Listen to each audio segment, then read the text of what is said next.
What's going on, YouTube? It's your boy Evan King back with another one. Please consider hooking a brother up or holding a brother down by simply liking and subscribing to the channel as I continuously be consistent with the things that I upload.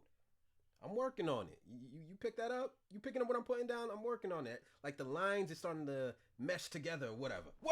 But anyways, we back with another one. I've taken a life. Ask me anything. Me personally, I ain't never killed nobody. That doesn't mean I never thought about it. You know what I'm saying? So don't judge me. But apparently, here we are, Jubilee, with another video. This kind of sounds a little deep, but we're about to get into it. I ain't gonna talk too much. We're gonna get right into the bag. I've taken a life. If you were alone in a room with someone who's taken a life, what would you ask? Not a damn thing. My bad. What's your name? Oh, my name's Simon. Hi, Simon. How are you? Nice to meet you. It's nice to meet you, too. What exactly happened? When I was 19, I got behind the wheel while intoxicated. What was you thinking? I didn't have an opportunity to think. It was just like an moment, and then two of my friends passed away in my car. Was it like the first time? Oh, whoa. We not just gonna brush past. He said two? When I was 19, I got behind the wheel while intoxicated. I got behind the wheel while intoxicated. What was you thinking? I didn't have an opportunity to think. It was just like an moment, and then two of my friends passed away in my car. Damn, bro. So, I mean, he ain't a killer. I thought this title was kind of selling me up like, yo, did he murder someone? Did he intentionally try to kill someone? And then I'm trying to figure out why is he out here talking about it. So, hold on. Scammer likely just keep blowing up my damn phone. But anyways, I thought he was a killer, but this is kind of different. My car. Was it like the first time you drove?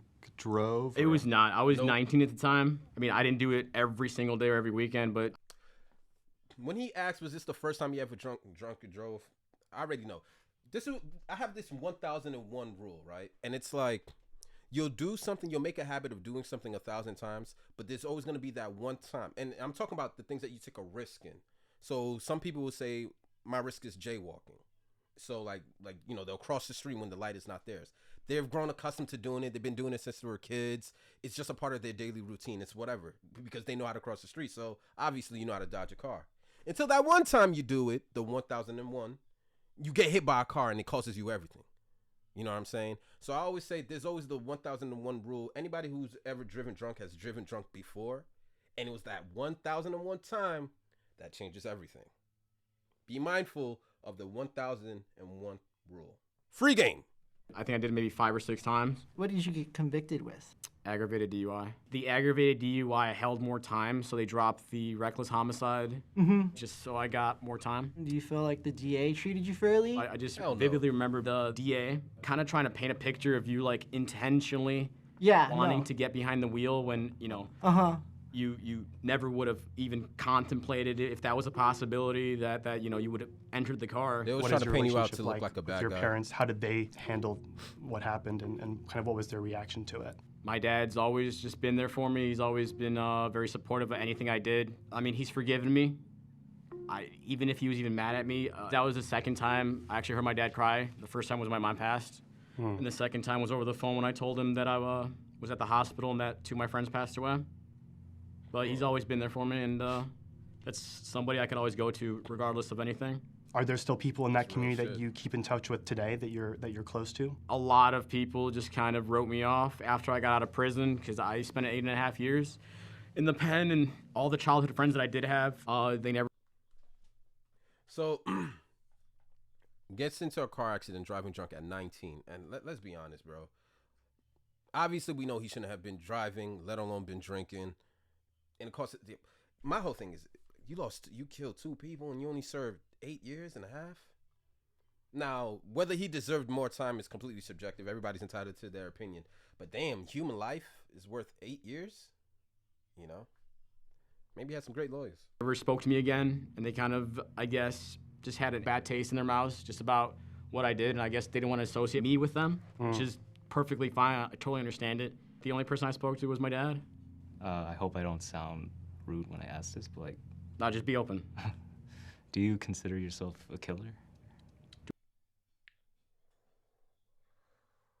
Those are probably questions that he had a lot of time to ask himself while he was incarcerated. That's a heavy fucking question.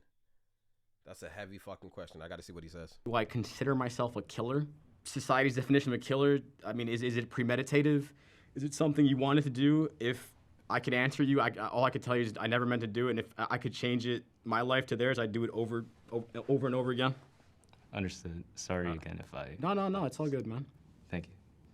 What would you think then after I answer like that? He's come a long way in terms of like forgiving himself for what he did, you know. And unfortunately, it's not like he had therapy while incarcerated, but you could tell there's a level of forgiveness that he has to even want to do this, to even want to sit here and be peppered with questions about that shit, reliving that shit, and having to reflect once again. You could tell he's healed and come a long way. Am I a killer?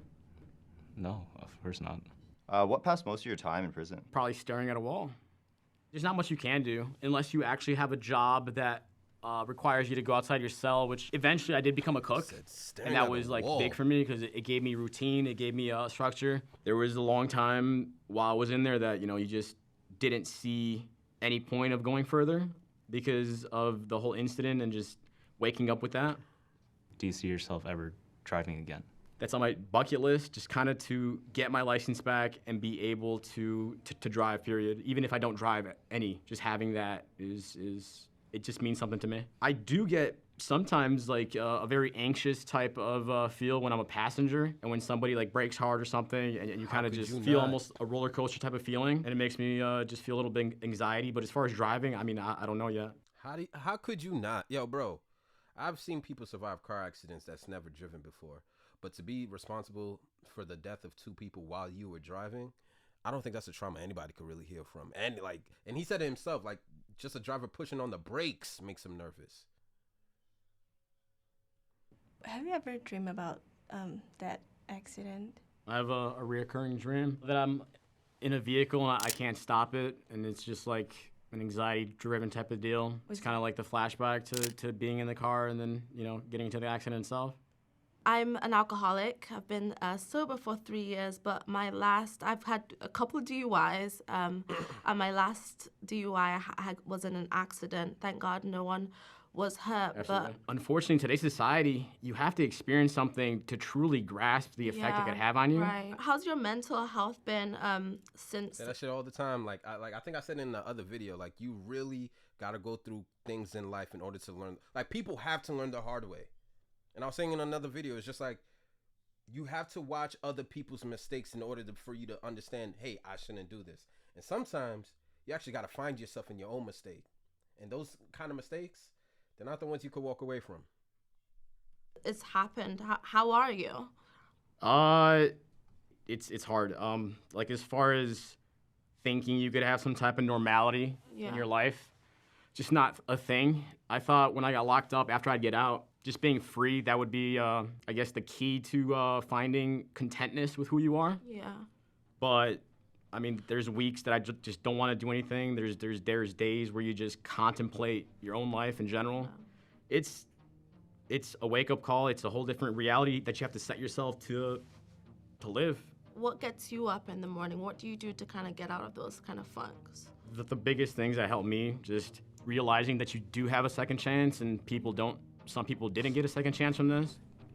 Have you seeked out any sources to like help you process this? Like, I had a pretty rough time for a while, and I tried therapy. I don't know if it was the wrong therapist or what, but it just felt like a chore. Not sometimes it felt like just talking to somebody that can't really give you an insight that you haven't experienced or thought about on your own.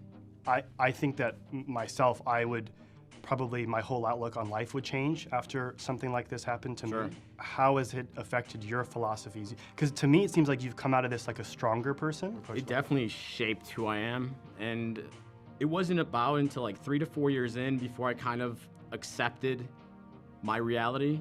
I met a Buddhist in prison. He was in there ironically for murder, but he didn't kill anybody. I just studied a lot of different aspects and perspectives that I felt could, he's in there for I murder, guess, help but he me find didn't kill peace nobody. with Buddhism, meditation, even yoga, and I just kind of compiled that into something that allowed me to find some type of peace.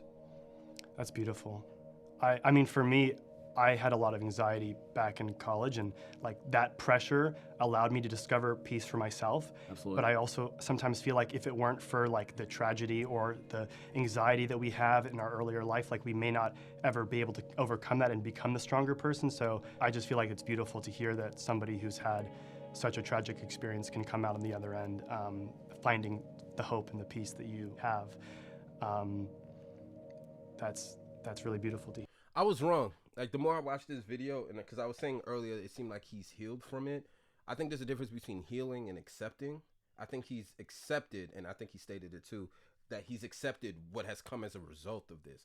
But healing, he hasn't quite healed yet. He's just comfortable talking about it because I guess he's had a lot of, time to really think about it, talk about it, run it past himself. And he even alluded to having a therapist. And although the connection was there, he accepts what has become his life as a result of this. But damn, this shit is crazy. Like, you can make a mistake like that at 19, and it's just like you're still a kid.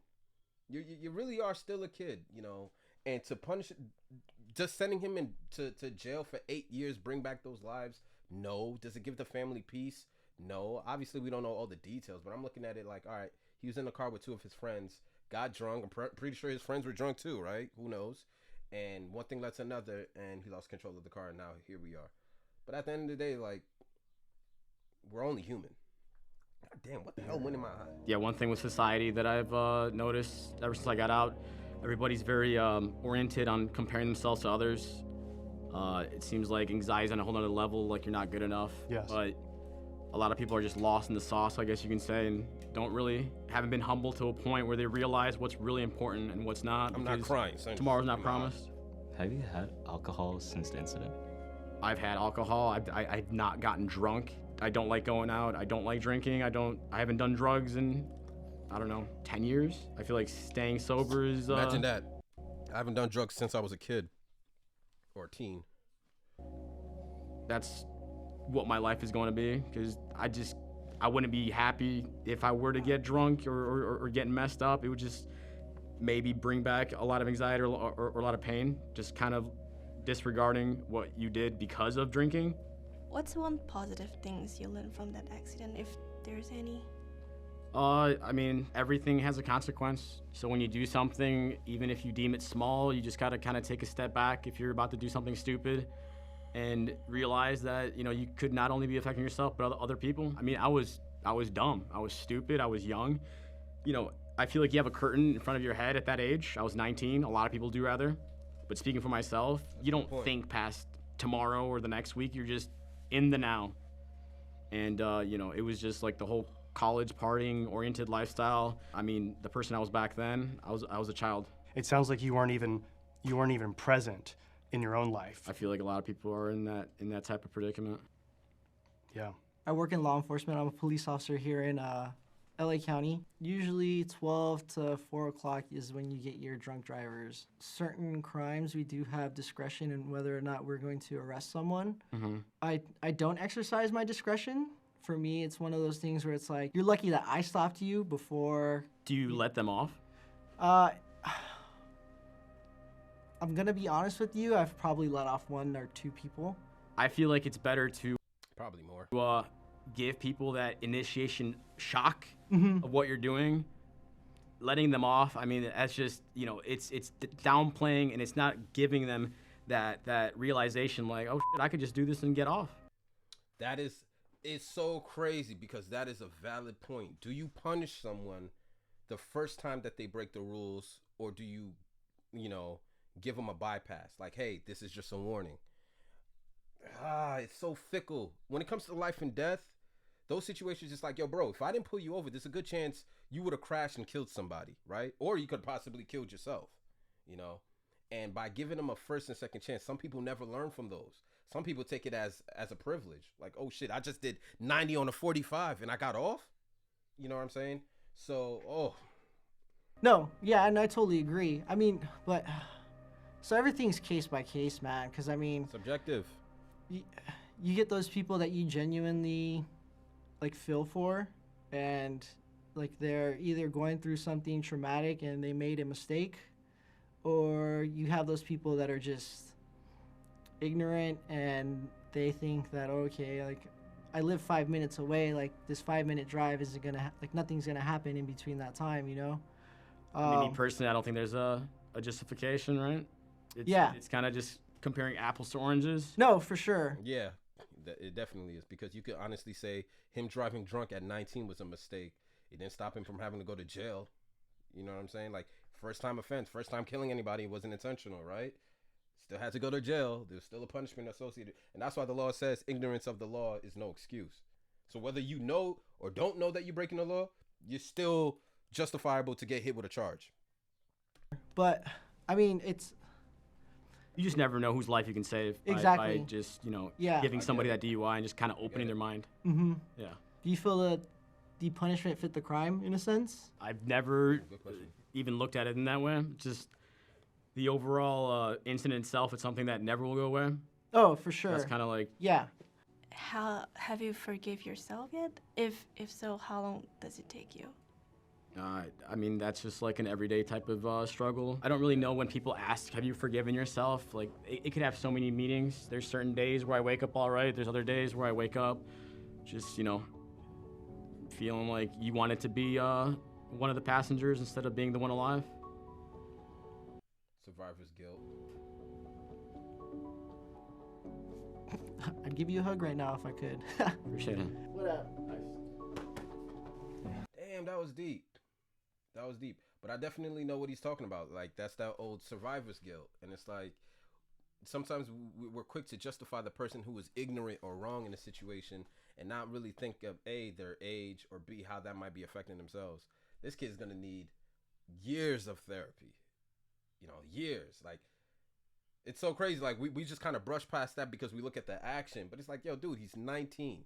Intoxicated, like kind of like what he says. At that age, you're not thinking about 10 years from now. You're not thinking about your consequences. And I don't know, it's something with the mind in which, like, especially as a male, we just develop a little slow where we don't really think about the acts, like the consequences of our actions. We just go by the day-to-day basis. And he wasn't thinking remotely that whatever happened that night could have possibly happened. What I like to call the 1001 rule.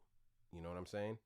But this was an interesting conversation. Me personally, watching this, I don't think he's a killer. Facts will say otherwise, and it's subjective depending on who you are. If you're a relative, you're probably always gonna feel like this guy's a killer. But obviously, it was just a tragic situation, and so many families were affected by this shit. And even the one lone survivor, as my laptop is dying, you see, I'm just grinding out here. Even the one, the one survivor has survivor's guilt. Nonetheless, I appreciate this conversation. It was definitely interesting and eye-opening. Jubilee, you done it again. But I'm your boy. Please hook a brother up and consider holding a brother down and subscribing to the channel as I continue to upload just shit for us to watch and learn, laugh, and to be entertained by. It's your boy, Evan King. And one and only, last time saying this, Mamba out. Cap.